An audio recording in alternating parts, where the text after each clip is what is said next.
नमस्कार मुलांनो, आज आपण शिकणार आहोत कक्षा पहिलीची मराठी कविता. त्याचं नाव आहे बाहुली. चला सुरुवात करूया.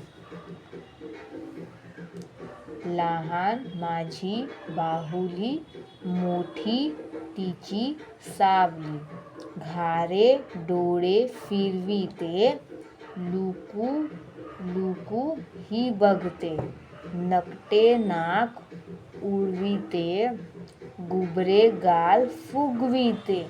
दात कधी घासत नाही, अंग कधी धुत नाही.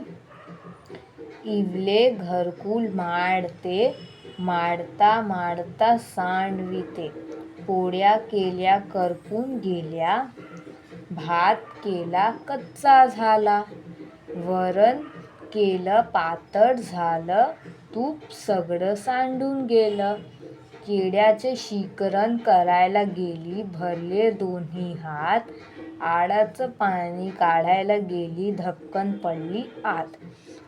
मुलांना तुम्हाला ही कविता कशी वाटली मला लाईक, शेअर आणि सबस्क्राईब करून चांगली वाटली तर लाईक, शेअर आणि सबस्क्राईब करा माझं चॅनल सुषमा ट्युशन्सला. Thank you for watching. भेटतोय नेक्स्ट व्हिडिओमध्ये. राधे राधे. बाय.